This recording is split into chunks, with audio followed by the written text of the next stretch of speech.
Oke, bismillahirrahmanirrahim.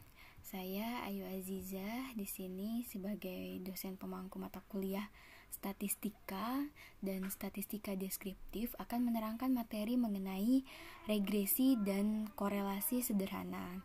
Jadi untuk materi ini masuk di materi pertemuan ke-13 untuk mata kuliah statistika deskriptif, dan ini pertemuan kelima untuk mata kuliah statistika D3. Seperti itu. Kalau pertemuan 13 ini untuk yang S1 ya. Ini regresi dan korelasi sederhana. Oke, kita langsung ke pengertiannya. Analisis regresi di sini merupakan teknik analisis yang khas untuk penelitian korelasi. Jadi, kenapa di dalam mata kuliah statistika maupun statistika deskriptif sini untuk materi pertemuan kelima memang kita khususkan untuk membahas mengenai regresi dan korelasi sederhana, karena memang untuk persamaan regresi maupun untuk mencari suatu hubungan korelasi ya, ini yang paling sering digunakan dalam riset di perguruan tinggi. Seperti itu. Nah, di sini kalau untuk yang sederhana biasanya kita hanya gunakan dua variabel. Ya, sini. Jadi baik di pertemuan 5, biasanya untuk yang di jurusan D3 satu hari kita ada beberapa topik pembahasan, sedangkan untuk di pertemuan kelima ini kita khusus mempelajari ini regresi dan korelasi, karena urgensinya adalah karena ini teknik analisis yang khas ini untuk suatu riset. Seperti itu. Jadi banyak sekali digunakan untuk penelitian-penelitian ini. Kita menggunakannya analisa regresi dan korelasi. Jadi untuk regresi nanti kita akan gunakan sebagai seberapa besar pengaruh variabel X terhadap variabel Y, sedangkan korelasinya ini adalah untuk mengetahui hubungannya antara variabel X dan variabel Y dari teori-teori yang sudah kita pelajari sebelumnya. Seperti itu. Jadi untuk pembuktiannya itu kita gunakan analisa ini dalam riset. Sini analisa korelasi, analisis yang berusaha untuk melihat apakah antara dua variabel ini ada hubungan atau enggak. Ya, korelasi, lalu mengukur kekuatannya. Jadi variabel X ini berpengaruhnya seberapa besar terhadap variabel Y, lalu membuat suatu ramalan. Jadi kalau kita sudah memiliki suatu persamaan regresi Y sama dengan A plus BX, nah maka kita bisa membuat suatu ramalan atau estimasi seperti itu. Nah, ini teknik analisis ini sangat berguna untuk mempelajari variabel yang punya hubungan berdasarkan teori yang dibangun sebelumnya, sehingga ini arah pertalian diharapkan dapat ditemukan. Nih sama ya pengertian koefisien korelasi. Jadi sebelum kita ke regresi, kita bahas korelasi terlebih dahulu. Korelasi adalah koefisien yang memperhatikan tingkat keeratan hubungan antara variabel X dan variabel Y. Analisa korelasi digunakan untuk mengukur kekuatan keeratan hubungan antar dua variabel melalui sebuah bilangan yang disebut dengan ini, koefisien korelasi. Koefisien korelasi linier adalah ukuran hubungan linier antara dua variabel atau peubah acak X dan Y untuk mengukur sejauh mana titik-titik menggerombol di sekitar sebuah garis lurus. Ini linier. Jadi kalau ada pengertian di sini untuk kata utamanya sebuah garis lurus, ya, ada keterangan garis lurus, itu berarti pengertian dari koefisien korelasi linier.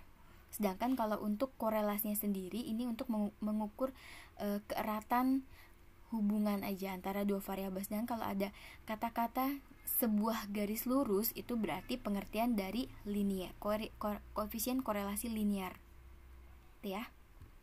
Sama ini. Nah, ini regresi dan korelasi digunakan untuk mempelajari pola dan mengukur hubungan antara dua variabel. Jika digunakan hanya dua variabel, ini disebut dengan regresi dan korelasi sederhana. Sedangkan kalau misalkan lebih dari 2 variabel disebut dengan regresi dan korelasi berganda.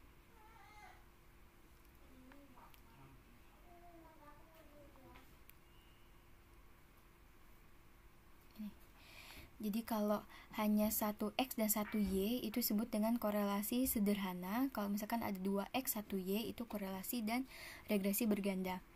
Lalu variabel yang akan diduga ini adalah variabel tidak bebas atau variabel independen, biasanya disimbolkan dengan huruf y.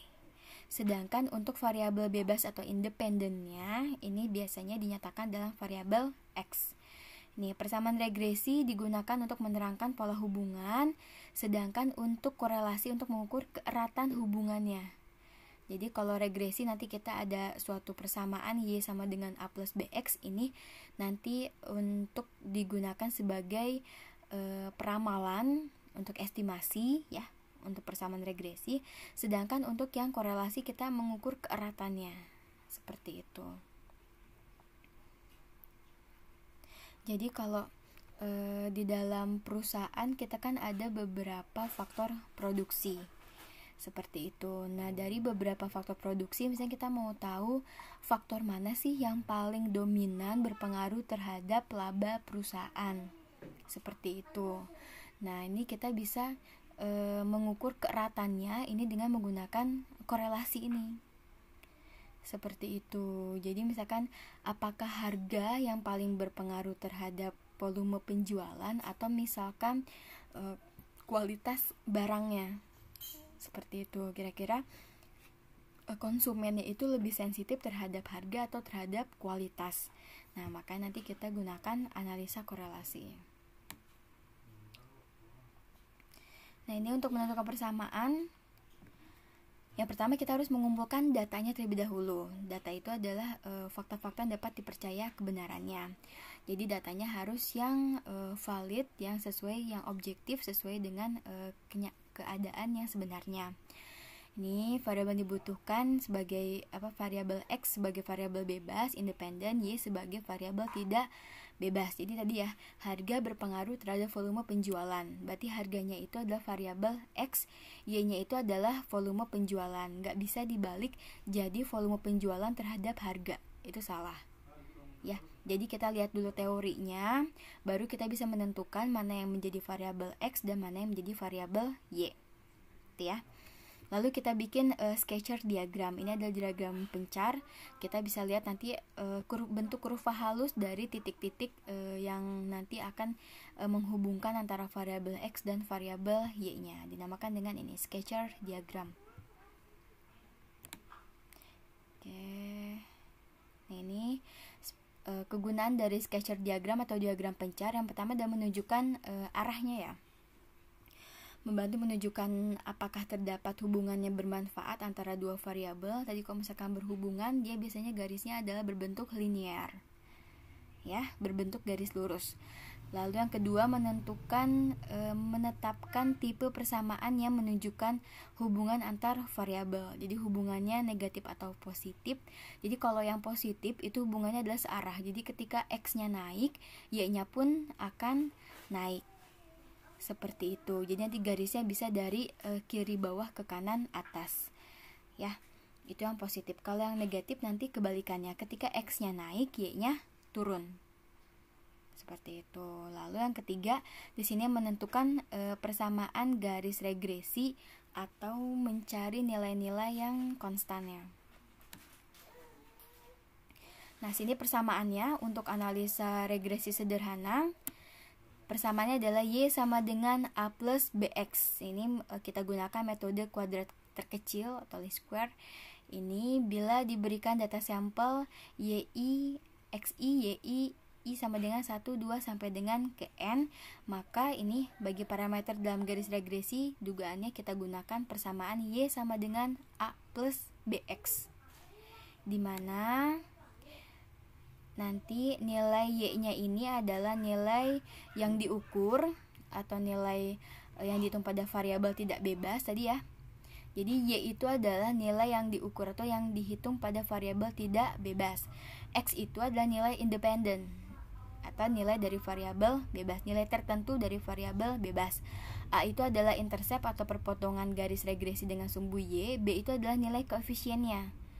Oke, nilai koefisien regresi, kemiringan dari garis regresi, atau ini untuk mengukur kenaikan atau penurunan Y untuk setiap perubahan satu satuan X, atau mengukur besarnya ini pengaruh X terhadap Y. Misalkan tadi ya, harga terhadap penjualan. Misalkan ketika kita menaikkan sebesar 1 rupiah kenaikannya, maka kira-kira akan berpengaruh terhadap penurunan dalam volume penjualan seberapa besar. Seperti itu. Itu kegunaan dari nilai B-nya. Itu ya, untuk pengertiannya yang ini, yang B. Untuk mengukur kenaikan atau penurunan Y setiap perubahan satu satuan X-nya. Lalu untuk rumus ini tadi sudah ya, Y sama dengan A plus BX tadi ya. Nah, ini untuk mencari nilai B itu adalah nilai N dikali sigma XY min sigma X dikali sigma Y dibagi dengan N dikali sigma X kuadrat min sigma X dikuadratkan. Makanya di pertemuan kedua kita sudah belajar mengenai sigma. Nih, jadi jangan lupa di sini N sigma X kuadrat berarti jumlah dari nilai X kuadrat. Kalau ini berarti jumlah nilai X-nya berapa, baru kita kuadratkan. Beda ya. N sigma X kuadrat min sigma X dikuadratkan. Nah, ini lalu ada X bar. X bar itu adalah nilai X rata-rata, adalah jumlah dari nilai X dibagi N. Ini mencari nilai rata-rata juga kita sudah belajar, itu nilai min ya. Ini Y bar sama dengan jumlah dari nilai Y dibagi N. A itu sama dengan Y bar, berarti rata-rata dari nilai Y dikurangi nilai B X bar. Nilai B dengan dikalikan nilai rata-rata dari X-nya. Seperti itu. Ini untuk rumus regresi. Nah, yang berikutnya untuk korelasi. Nih. Analisa korelasi tadi digunakan untuk mengukur kekuatan keeratan hubungan antara dua variabel melalui sebuah bilangan yang disebut koefisien korelasi. Nah, ini untuk korelasi linier tadi mungkin sudah dijelaskan ya. Adalah ukuran hubungan linier antara dua variabel berupa acak X dan Y untuk mengukur sejauh mana titik-titik menggerombol sekitar sebuah garis lurus. Jadi untuk kata kuncinya di sini apabila ada pengertian garis lurus, maka kalian harus langsung asumsinya adalah ini koefisien korelasi linier, bukan analisa korelasi saja. Seperti itu. Jadi kalau korelasi saja untuk mengukur keeratan hubungan antar dua variabel. Untuk yang linier sini ada kata kuncinya adalah garis lurus. Seperti itu. Rumusnya adalah di sini korelasi simbolnya adalah R. R itu sama dengan N itu adalah banyaknya data dikali sigma XY. X-nya ini adalah nilai independen, Y-nya nilai dependen min sigma X dikali sigma Y. Dibagi akar dari N dikali sigma X kuadrat min sigma X dikuadratkan dikali N dikali sigma Y kuadrat min sigma Y dikuadratkan. Kalau tadi nilai B-nya untuk di persamaan regresi Y sama dengan A plus BX itu nilainya adalah positif, maka R-nya juga positif. Nah, kalau misalkan B-nya negatif, maka R-nya pun akan negatif. Ini nilai R bisa negatif. Artinya adalah hubungannya berlawanan. Ketika X-nya positif, maka Y-nya negatif. Nilai R-nya sendiri di sini terletak dari min 1 sampai dengan positif 1. Ya, jadi bisa untuk nilai R itu negatif. Tapi nilainya, jadi kalau misalkan nilainya min 2, itu otomatis hitungannya adalah salah. Oke, karena nilainya hanya dari min 1 sampai dengan positif 1. Gitu. Jadi kalau negatif itu misalnya negatif 0,6. Nah, berarti dia hubungannya berlawanan. Ini ya, R sama dengan min 0,6 berarti menunjukkan arah yang berlawanan. X-nya naik, maka Y-nya turun, X-nya turun, maka Y-nya naik. Nah, kalau misalkan R-nya mendekati positif 1 atau minus 1, ini korelasinya berarti sangat tinggi. Oke, kalau R-nya mendekati 0, hubungannya sangat lemah atau tidak ada hubungan sama sekali kok. Misalkan nilainya 0. Ini. Kalau R sama dengan positif 0,6 menunjukkan arah yang sama, X-nya naik maka Y-nya naik. Atau X-nya turun maka Y-nya turun. Kalau 0 menunjukkan tidak ada hubungan. Untuk tabel interpretasinya ini yang ini ya. Nah, di sini 0,00 sampai dengan 0,199 berarti sangat rendah. 0,2 sampai dengan 0,399 rendah. 0,4 sampai dengan 0,599 cukup.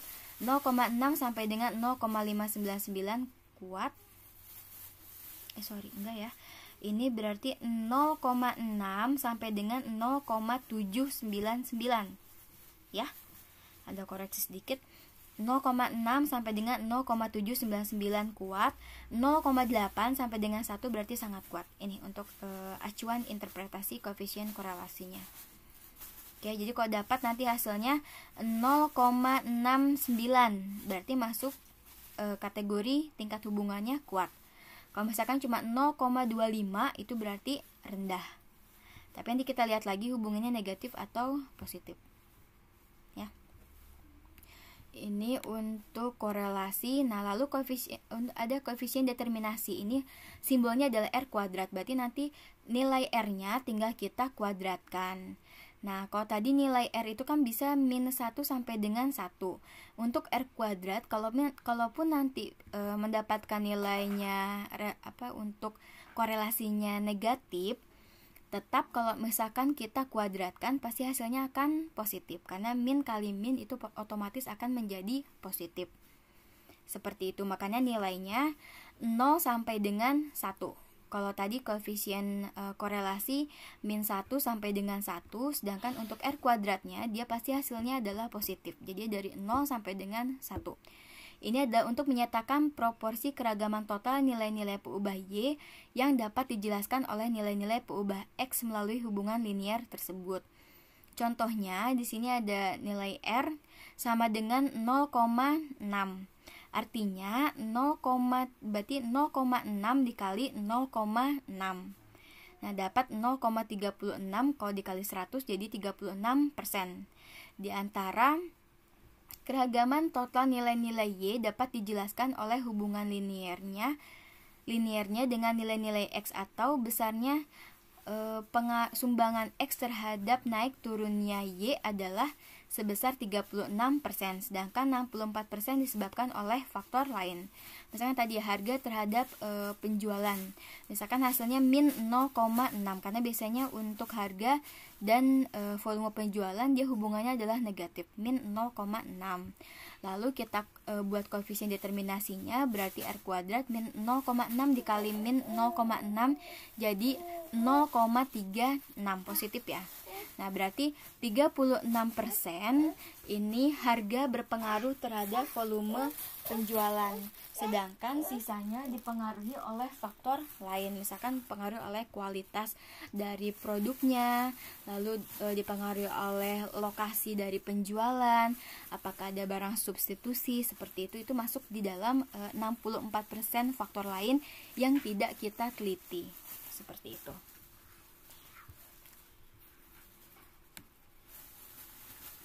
Nah, ini untuk contohnya. Contoh pengeluaran untuk konsumsi rumah tangga berkaitan dengan pendapatan rumah tangga. Datanya ada ini, data X sama Y. Ini dalam Rp10.000 per bulan, berarti 180 sampai dengan 990.000. Nah, ini pendapatannya. Jadi ketika pendapatannya 180.000, maka pengeluarannya di sini 170.000. Ketika pendapatannya 230.000, pengeluarannya sini 200.000. Sampai yang terakhir, ketika pendapatannya seseorang itu 990.000, pengeluarannya 740.000.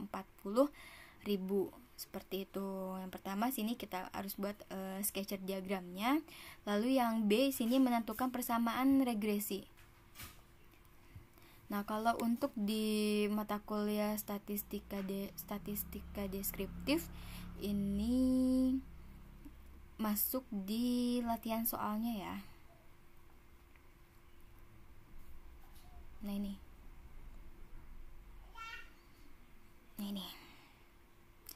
yang pengeluaran untuk rumah tangga ini diminta untuk menentukan persamaan regresi sama korelasi dan koefisien determinasi. Nih ya, ini X-nya, ini Y-nya. Ini angka-angkanya sama percis ya. Oke, ini maka saya gunakan contoh yang ini. Kita diminta untuk menentukan persamaan regresinya. Nah, untuk persamaan regresi tadi rumusnya adalah Y sama dengan A plus BX. Oke, kita buka untuk materinya ini. Nih ya, sudah saya masukkan sini. Ini regresi korelasi. Nah, untuk rumus persamaan regresinya Y sama dengan A plus BX, di mana nilai B sama dengan N dikali sigma XY min sigma X dikali sigma Y dibagi dengan N dikali sigma X kuadrat min sigma X dikuadratkan. Oke, nanti nilai A sama dengan Y bar min B kali X bar. X bar itu tadi rata-rata dari nilai X, Y bar itu adalah rata-rata dari nilai Y. Nah, ini untuk nilai X kuadrat yang ada di tabel sini kita buat di tabel saja untuk nilai-nilainya nanti, karena kita nanti perlu nilai sigma yang di bawah ini ya. Oke, ini X, data X. Ini pendapatan terhadap pengeluaran, Y-nya berarti pengeluaran. Pendapatan ini 18 sampai 99, sigma X-nya berarti 386. Lalu untuk Y sini sigma Y-nya 302. Oke, X kuadrat berarti nih 18 kuadrat 324, 23 kuadrat 529, dan terakhir 99 kuadrat 9801. Jadi sigma X kuadrat sama dengan 25.020. Nah, ini lalu Y kuadrat sama ya 17 kuadrat 289, 20 kuadrat 400, dan seterusnya. Untuk sigma Y kuadrat itu 14.532. Lalu di sini ada X dikali Y, berarti 18 dikali 17, hasilnya 306. 23 dikali 20, 460. 28 dikali 23 ini 644, dan seterusnya sampai dengan ini jumlahnya sigma XY. Ini ya, nanti kita gunakan di persamaan ini N dikali sigma XY, berarti ini 19.044. Oke, jadi sudah dapat nanti sigma X, ini sigma Y, sigma X kuadrat, sigma Y kuadrat, lalu sigma XY. Oke, yang selanjutnya kita cari nilai rata-rata dari nilai X-nya. Di sini datanya ada 1, 2, 3, 4, 5, 6, 7, 8. Berarti untuk mencari nilai rata-rata dari nilai X adalah jumlahnya, sigmanya ini 386 dibagi 8. Oke, nah dapat hasilnya 48,25. Ini untuk X bar. Lalu untuk rata-rata nilai Y berarti nih 302 dibagi 8. Nah, dapat 37,75. Lalu yang kita perlukan adalah sigma X dikuadratkan tadi ya. Sigma X dikuadratkan berarti 386 kita kuadratkan, dapat hasilnya 148.996. Nah, untuk sigma Y dikuadratkan berarti ini 302 kita kuadratkan jadi 91.204. Nah, baru kita bisa masukkan ke dalam persamaannya. Ini ya, B sama dengan N dikali sigma XY. Tadi berarti N-nya datanya ada 8, masing-masing variabel X dan variabel Y, dikali sigma XY 19.044 min sigma X tadi 386 dikali sigma Y-nya 302 dibagi N dikali sigma X kuadrat. Nih, N 8 dikali sigma X kuadratnya 25.020 min sigma X dikuadratkan. Tadi ya, jadi untuk perhitungannya sini sudah ada di atas semua. Ini sigma X dikuadratkannya 148.996, sedangkan untuk sigma X kuadratnya itu ini 25.020. ya. Oke, sudah. Ini 8 dikali 19.044, hasilnya 152.352 min 386 dikali 302, jadi 116.572 dibagi ini 8 dikali 25.020, dapat hasilnya 200.160 dikurangi 148.996. Oke, dapat hasil akhirnya adalah 0,9932. Ini untuk nilai B. Nah, nilai B ini nanti akan kita masukkan untuk mencari nilai A-nya. Nilai A sama dengan Y bar, rata-rata dari nilai Y, min nilai B-nya yang ini, dikali dengan nilai rata-rata dari X-nya. Jadi 37,75. Ini dapat dari nilai Y barnya 37,75 min nilai B-nya 0,69932 dikali 48,25. Ini dari rata-rata nilai X.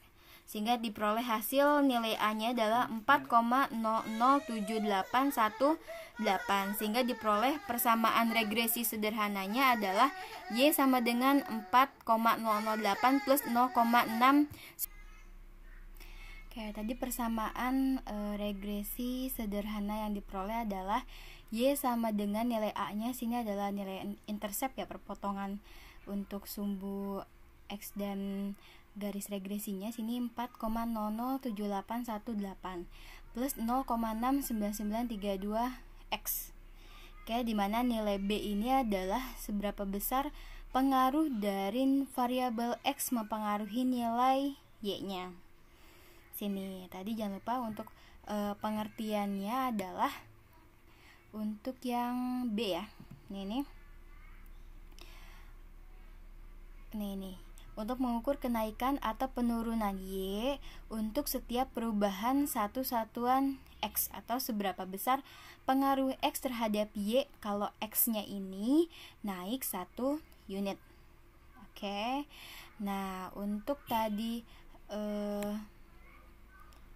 contoh kasusnya atau contoh untuk latihan kita ini adalah mengenai pengeluaran untuk konsumsi rumah tangga berkaitan dengan pendapatan. Jadi X-nya itu adalah pendapatan, Y-nya pengeluaran. Berarti ini dalam mata uang rupiah ya, atau satuannya berarti kan rupiah. Berarti kalau misalkan X-nya, berarti pendapatannya naik sebesar 1 rupiah. Oke. Pendapatannya naik sebesar 1 rupiah, maka pengeluarannya ini akan meningkat sebesar 0,69 atau 0,7 lah kalau kita bulatkan ya. Seperti itu.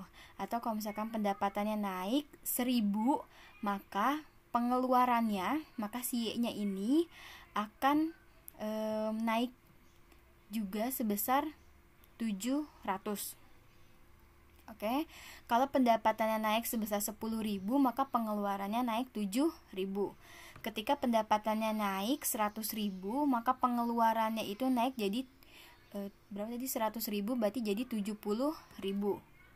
Ya, ketika pendapatannya naik sebesar 1 juta, maka pengeluarannya itu naik sebesar 700.000.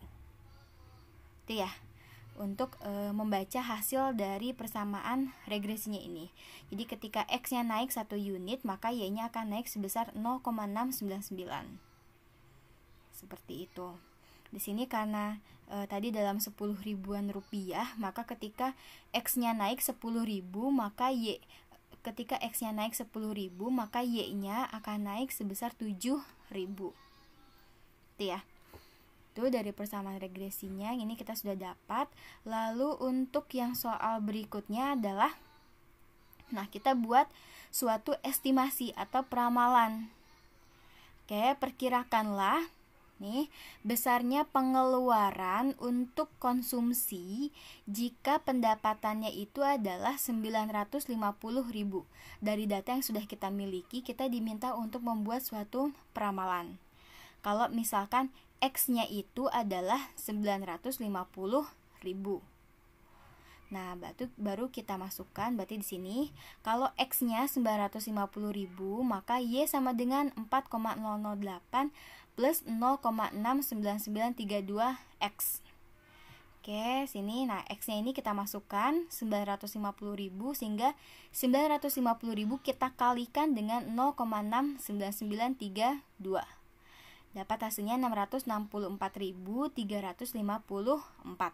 Baru kita tambahkan dengan nilai A-nya yaitu 4,006. Jadi diperoleh hasilnya 664.358,008 rupiah. Seperti itu, 664.358 rupiah. Kalau misalkan pendapatannya ini adalah 950, maka pengeluarannya 664.358. Ini soal yang berikutnya adalah koefisien korelasi. Kita nyari nilai R-nya. Dimana untuk nilai R, rumusnya itu adalah R sama dengan N dikali sigma X min N dikali sigma XY min sigma X dikali sigma Y dibagi dengan akar dibagi dengan akar ini kurung buka N dikali sigma X kuadrat min sigma X dikuadratkan dikali dengan kurung buka N dikali sigma Y kuadrat min sigma Y dikuadratkan. N-nya tadi ada 8, sigma XY berarti kita semua berpatokan pada tabel yang ini ya.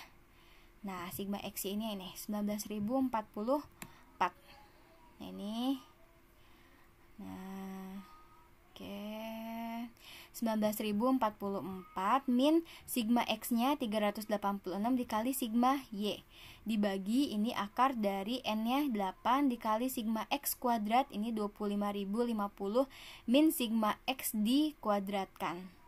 148.996 dikali sini kurung buka N-nya 8 sigma Y kuadrat 14.532 min sigma Y dikuadratkan 91.204.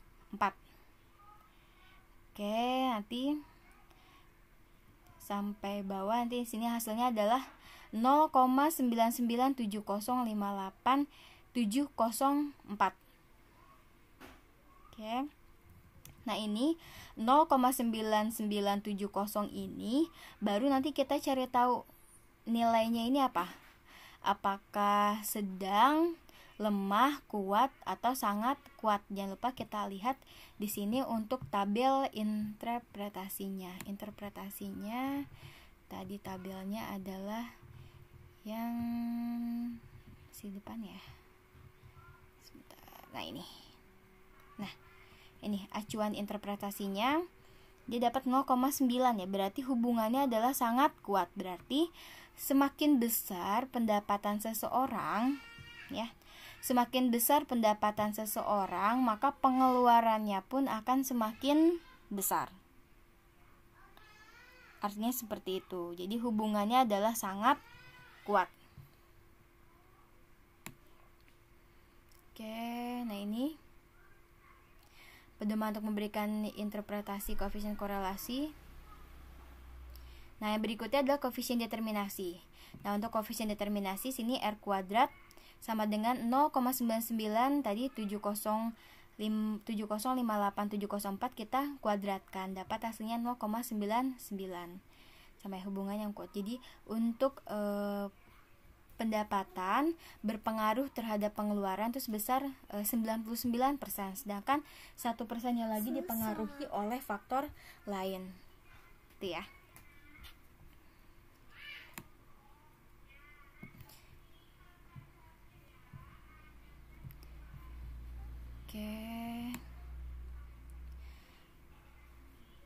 Nah, lalu sekarang kita belajar untuk pengerjaan dengan Microsoft Excel-nya. Di sini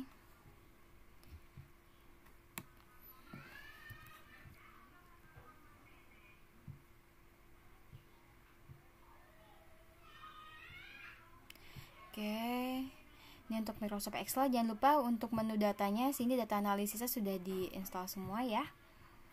Oke, kita copy nanti data yang dari sini, data X dan Y nya aja. Ini ya, data X dan Y, tidak usah sampai jumlahnya. Nih.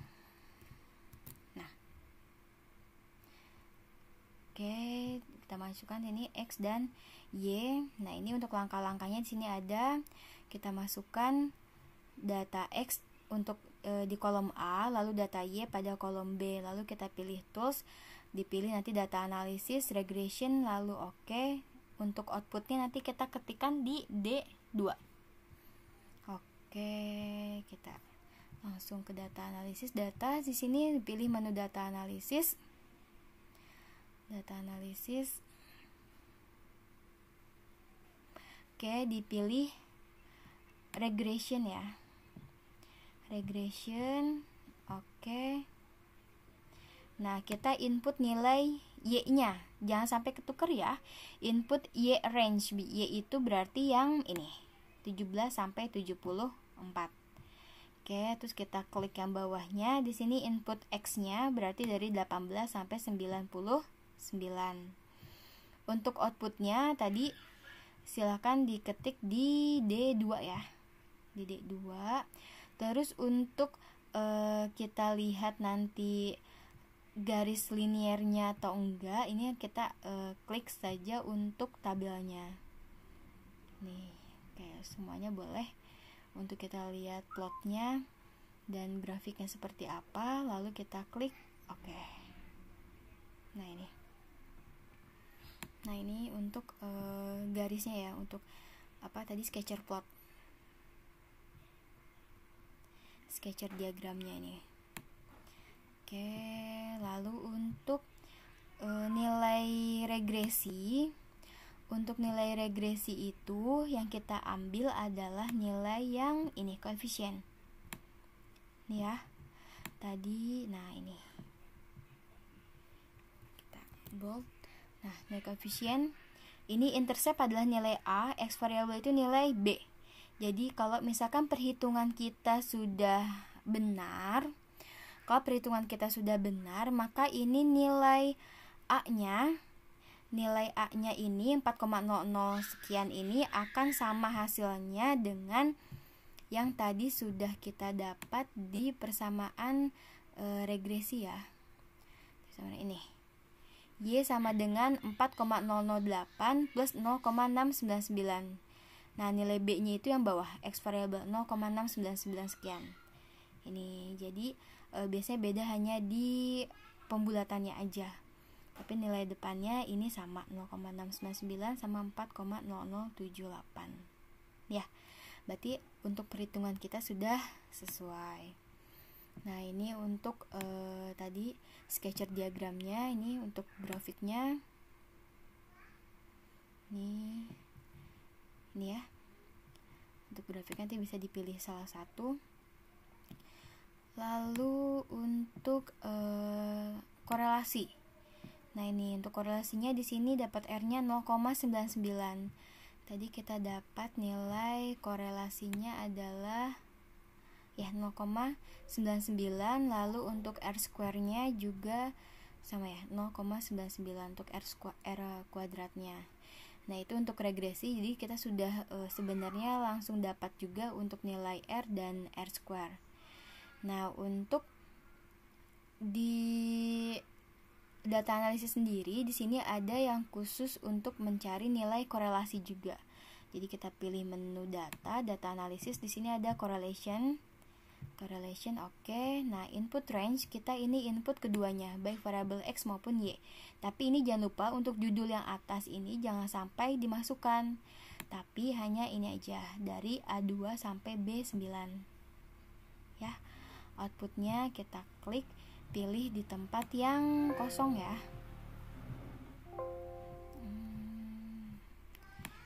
Pilih di tempat yang kosong, maka di sini. Oke, klik oke. Nah, ini untuk nilai korelasinya. Sama sebenarnya ya, sama yang ini. Nilai R-nya. ya korelasi, dan juga sudah sesuai dengan tadi nilai perhitungan dari manual kita. Oke, sudah. Untuk Excel selanjutnya untuk di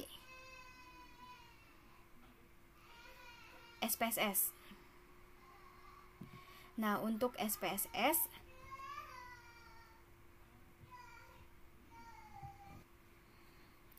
oke, kita lanjutkan untuk yang SPSS. Nah, untuk SPSS di sini langkah-langkahnya kita klik nanti analyze, lalu pilih regression, pilih linear. Oke, kita buka dulu ya. Untuk aplikasi SPSS-nya ini di IBM Statistik. Ini saya gunakan yang versi 22.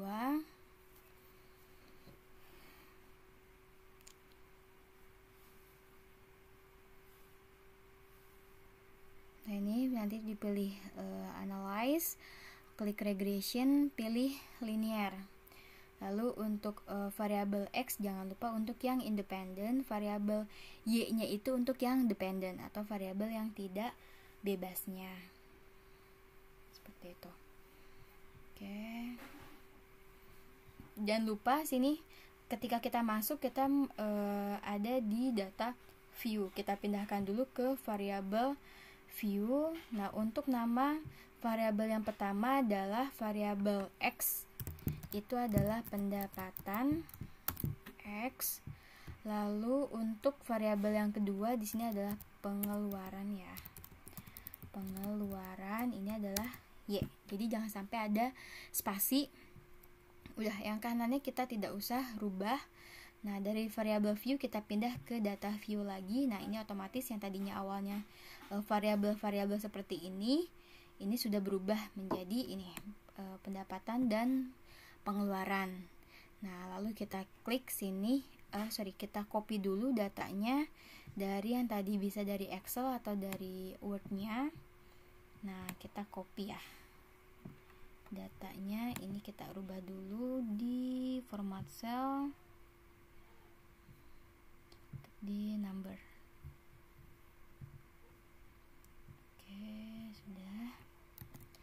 Kita copy ke SPSS-nya sini, kita paste. Oke, muncul.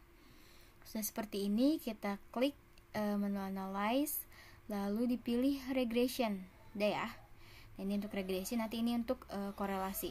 Regression dipilih yang linear. Nah, dependent, jangan sampai ketukar. Dependent itu variabel tidak bebas, berarti variabel Y-nya. Lalu untuk pendapatan adalah variabel X. Oke, jangan sampai tertukar. Nanti untuk variabel dependent ini adalah variabel Y, sini adalah pengeluaran. Untuk independennya adalah variabel X-nya. Nah, oke, sudah seperti ini nih ya. Variabel X dimasukkan pada kotak independen, variabel Y dimasukkan pada kotak dependen. Kita sudah sampai langkah keempat. Lalu kita klik statistik, pilih estimate, model fit, deskriptif. Oke. Di sini kita statistik, estimate, model fit, lalu tadi ada deskriptif ya. Deskriptif, pilih estimate, model fit, udah cukup ya, 3. Lalu kita continue, lalu pilih plotnya. Plotnya ini apa aja yang dipilih? Plot, masukkan dependen pada kotak Y-axis. Dependennya pada kotak ini ya, dependennya ke Y, lalu ini Z flat bisa ke X-nya. Lalu kalau kita mau lihat untuk grafiknya, ini kita bisa klik histogram dan ruang probability plots-nya boleh untuk munculkan diagram untuk grafiknya. Nah, oke, sudah sampai poin ke ini ya, plot udah. Lalu di save, klik save pada predicted value, Anda pilih unstandarized. Nah, yang save, pilih ini di checklist untuk di predicted value, ini klik unstandarized. Oke. continue, sudah ya. Ini pada save, klik predictive value, Anda pilih unstandarized, lalu klik continue, lalu oke. Tadi sudah di continue, lalu klik oke. Oke.